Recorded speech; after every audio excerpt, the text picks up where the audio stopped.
नहमदुहु व नुसल्ली अला रसूलिहिल करीम, अम्मा बाद। डायस पर तशरीफ़ रखने वाले मुअज़्ज़ज़ उलमाए कराम, इस इजलास में शरीक उलमाए कराम, दानिश्वर हज़रात, इल्म दोस्त नौजवानों और साथियों, जिस मजलिस में आसमान इल्म तहक़ीक़ के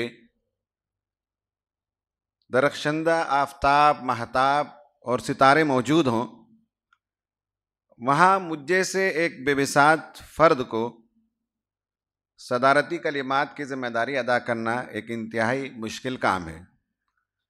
ताहम हुक्म की तामील में खड़ा हूँ और इंशाअल्लाह कुछ बातें गोशगुजार करूँगा।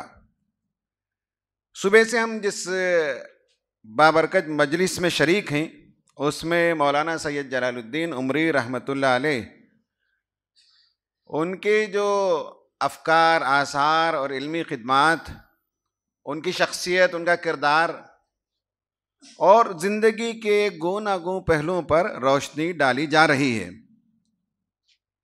इस तरह की मजलिसों में शिरकत का बहुत बड़ा फ़ायदा ये होता है कि हर इंसान का जो सबकॉन्शियस माइंड होता है, उसकी फंक्शनिंग बहुत अजीब होती है। कहने वाला अपने पस मंज़र में कहता है, और सुबह से जितने लोगों ने पेश किया वो सब अपने तजुर्बात, अपना पस मंज़र बयान फरमा रहे थे। लेकिन हमारा तहत शऊर, हमारा सबकॉन्शियस माइंड ऐसे होता है कि हम उनकी जगह जाकर बातों को नहीं समझते।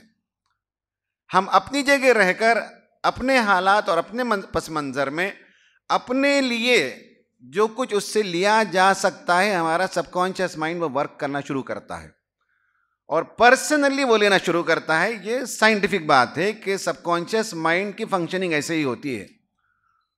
तो मैं मौलाना से अगर मेरे ताल्लुकात गुज़िश्ता 35 साल 40 साल हों तो मैं जो कुछ भी बयान करूं, लेकिन यहाँ 15-20 साल के लड़के भी अगर बैठे हों तो उन्हें 35 साल मेरे तजुर्बे से कोई लेना देना नहीं है।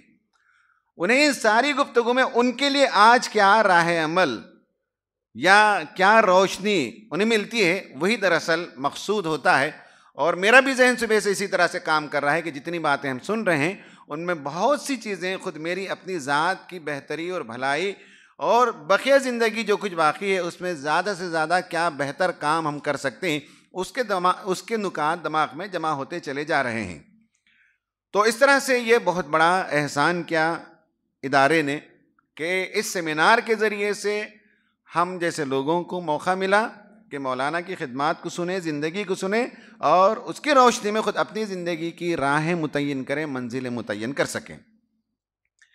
जो सुबह से पेपर्स पेश हुए और ख़ासकर अब जो पेपर्स पेश हुए उसमें ज़हन व फ़िक्र को जिला बख्शने वाले, क़ल्ब व रूह को गरमाने वाले और अमल की राह मुतय्यन करने वाले मक़ालात हमारे सामने आए। अल्हम्दुलिल्लाह इस सेमिनार में, इस सेशन में जो 4th सेशन है, सुबह में 2 सेशन हुए, फिर दोपहर में तीसरा सेशन हुआ, अब चौथा सेशन। 9 मकाला निगारों ने अपनी गुफ्तगू और अपना पेपर और अपने ख़यालात बहुत ही शानदार अंदाज में पेश किया। उससे मुझे जो समझ में आया वो ये है कि मौलाना की ज़िंदगी के 3 जहात, 3 डायमेंशंस को इन 9 मुकर्रिरीन ने पेश किया। मौलाना की ज़िंदगी का पहला डायमेंशन एज अ राइटर है, मुसन्निफ़ की हैसियत से। अब मुसन्निफ़ की हैसियत से वो कैसे साहिब मुताला थे, मुताले का दौर उन्होंने कब शुरू किया, मुताले की उसद क्या थी, मुताले के क़वानीन उन्होंने ख़ुद क्या अपने लिए वज़ा किए थे, दूसरों को उन्होंने मुताला करने के सिलसिले में क्या रहनुमाइयाँ की थी, ये सारी बातें हमारे सामने आईं। और उन्हें मैं दोहराना इसलिए नहीं चाहता कि वक्त की तंगी है। मुसन्निफ़ का एक काम ये भी होता है कि जितना वो मुताला करता है वो किताब के औराक़ का भी मुताला करता है और किताब समाज का भी मुताला करता है, और फिर दोनों से जो कुछ नुकात मिलते हैं उससे वो तहरीक के लिए रहनुमाई देता है। मौलाना की तहरीर में जो तर्ज उसलूब है, जो सलासत है, जो रवानी है, जो नुदरत है, जो मराजे और मसादिर की तरफ रुजू करने का मिजाज है, वो अपने आप में यूनिक है। मैं एक इंटरनेशनल ताज़ियती जलसे में शरीक था, जहां अमेरिका, कनाडा और ब्रिटेन और ऑस्ट्रेलिया और दीगर ममालिक से इंटेलेक्चुअल शरीक थे मौलाना के इंतकाल के बाद। उसमें एक मुहक्किक ने बताया कि तहकीक का एक तरीका यह है कि अपने मकतब फ़िक्र की पुरानी किताबों से कुछ जुमले और कुछ पैराग्राफ को निकाल निकाल कर लिख देने का नाम तहकीक समझा जाता है। कुछ जगह तहकीक का मतलब यह होता है कि जो किताबें पाई जाती हैं उसमें थोड़ी सी उसत पैदा की जाए और पढ़कर कई किताबों को एक किताब लिख दी जाए। यह भी तहकीक है आज के ज़माने में। और उस मुहक्किक ने बताया कि मौलाना जलालुद्दीन उमरी ने इदारे तहकीक व तसनीफ़ के ज़रिए से और जिन मुसन्निफ़ीन को आपने पैदा किया उनके ज़रिए से रिसर्च मेथडोलॉजी का एक नया तरीक़ा आपने वज़ा फरमाया। उसके वो पायनीर थे। और आज के ज़माने में दीनी उलूम में तहकीक करने के लिए इदारे तहकीक व तसनीफ़ अपने आप में एक बेंचमार्क है। ये एक इंटरनेशनल मुफक्किर और एक दानिश्वर, एक राइटर ने कहा कि ये मौलाना का अपना ख़ास कंट्रीब्यूशन है और उन्होंने उसे बेंचमार्क बना दिया। ये बहुत बड़ी चीज़ है कि किसी चीज़ को आप बेंचमार्क बना दें। ये 2, 4, 10, 20 साल में हासिल नहीं होता। बरसों की कोशिशों के बाद आप वो मेयार बना दें कि आइंदा आने वाले रिसर्च करें तो इस मेयार के मुताबिक उतर सकें। ये तसनीफ़ में जो मुकाम पाया, उसमें एक मरतबा उन्होंने मुझे ख़ुद बताया था कि जब रामपुर आए तो मौलाना सदरुद्दीन इस्लाही रहमतुल्लाह अलैह की शागिर्दी में वो लिखना शुरू किया। उन्होंने मौलाना बुलाते और कोई किताब देते और कहते कि पूरी किताब पढ़ो और इस किताब का खुलासा 10 सफ़हात में लिख कर लाओ। मौलाना उस किताब को पढ़ते 10 दिन, 15 दिन, 20 दिन में और 10 सफ़हात में उसका खुलासा लिख कर लाते। मौलाना सदरुद्दीन इस्लाही साहब उस देखते उस सारे खुलासे को और उसके बाद वापस करते और कहते कि इस 10 पेज के खुलासे को 1 पेज का खुलासा बना कर ले आओ। तो फिर मौलाना उसे 1 पेज में लेकर आते थे। ये गोया कि मौलाना की तहरीरों में जो आप कंसंट्रेशन देखते हैं, बहुत से लोग यही कि सफ़हात दर सफ़हात लिखते चले जाते हैं, लेकिन पढ़ने के बाद मालूम होता है कि उसे निचोड़ेंगे तो 2 जुमले में बयान कर दिया जा सकता है। मौलाना के पास इस तरह से डाइल्यूशन नहीं पाया जाता, बल्कि कॉन्सेंट्रेटेड मवाद मिलता है। उसकी वजह मुझे यही समझ में आती है कि 200 पेज की किताब को 1 पेज में लिखने का जिसे तरबियत मिली हो, जिसे मलका मिला हो, फिर वो अपने मवाद को मोस्ट कॉन्सेंट्रेटेड फॉर्म में लिखने का आदी हो जाता है। डाइल्यूट करने की उसे ज़रूरत नहीं है। कारी का काम है कि 1 पैराग्राफ पढ़े, 10 मिनट का वक्फा ले और जितना अपने अफकार को उसमें मिला सके मिलाकर डाइल्यूट करता चला जाए। तो गोया कि 100 सफ़े की किताब आप पढ़ें तो 1000 सफ़े की किताब का मवाद आपको मिले। ये मौलाना की तहरीरों का हासिल है। मौलाना की ज़िंदगी का दूसरा पहलू जो हमारे सामने आया है वो है फ़न खिताबत। इस पर भी बहुत अच्छी बातें हमारे सामने आई और ख़ासकर मौलाना ताबिश मेहदी साहब ने जमात के सरबराह की हैसियत से जो काम किया उस पर भी रोशनी डाली। वो तीसरा पहलू है। दूसरे पहलू में बहैसियत खतीब बहुत सी बातें लोगों ने बयान की। मुझे भी मौलाना के फ़न खिताबत से बड़ी दिलचस्पी थी और मैं बहुत गौर से उसे एनालाइज करता था। और नफ्सियात में एक मेथड है जिसे मॉडलिंग कहते हैं। Modelling is different from imitation. Imitation का मतलब है नकल करना। वो तो मजाक के तौर पर भी लोग एक दूसरे की तकरीर की नकल करते हैं, नकाली नहीं। एक पूरी मेथडोलॉजी है कि आप कैसे दूसरों की तकरीर का स्ट्रक्चर तलाश करें, उसका माइंड मैपिंग करें। तो मौलाना के फ़न खिताबत की अगर माइंड मैपिंग करेंगे, आप मॉडलिंग करेंगे, तो हैरत अंगेज़ तौर पर आप पाएंगे कि वो जब भी खिताब करते थे पहले ऑडियंस एनालिसिस करते थे। ये अभी मौलाना रहमतुल्लाह अलैह दिसंबर में तफसील से कर्नाटक का दौरा करके आए और मैंने तो कई तकरीरें उनकी ज़िंदगी में सुनी हैं।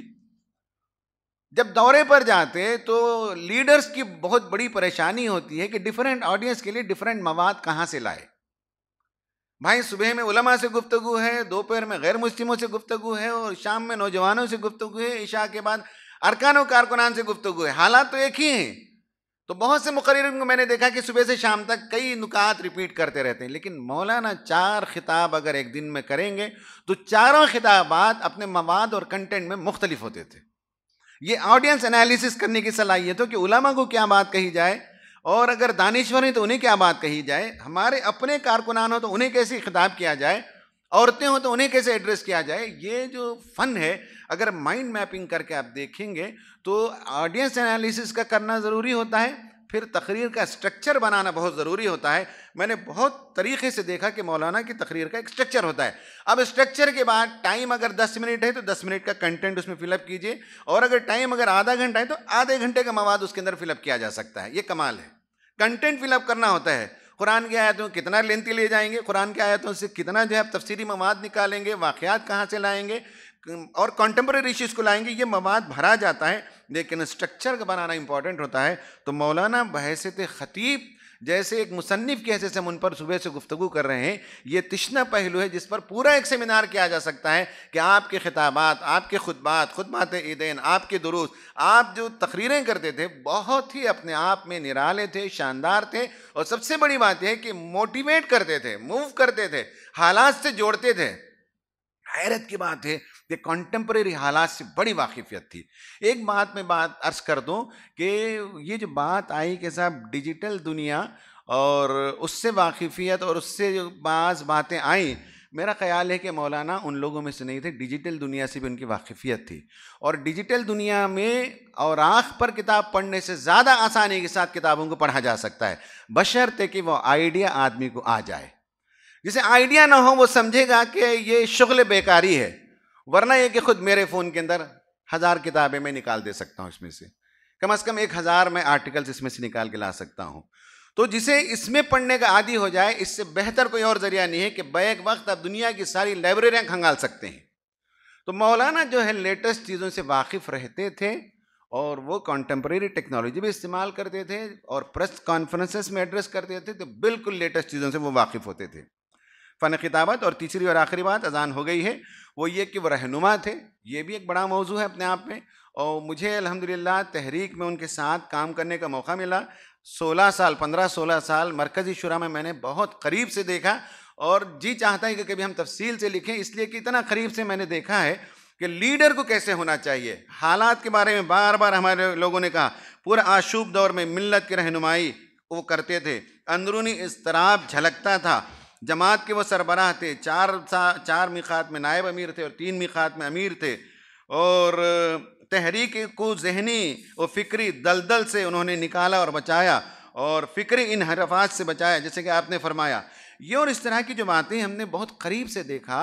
हालात का तज्ज़िया शानदार करते थे, एक बार गुफ्तगू करते थे, 10 बार नहीं बोलते थे शूरा में, और उसके बाद सारे लोगों को मौका देते थे बात करने का। सारी शूरा जब गुफ्तगू कर लेती तो हैरत की बात है कि 3 दिन का इजलास, 5 दिन का इजलास होता था, नोट्स के बगैर किस फ़र्द ने क्या नुक्ता उठाया और उसमें क्या सुखम है, क्या कमज़ोरी है, मौलाना उसे काउंटर करते थे, और अपनी इफ्तिताही कलिमात की बातों को यादा करते, और इख्तिताम में 4 दिन के बाद, 5 दिन के बाद फिर सारी गुफ्तगू को समेटते थे।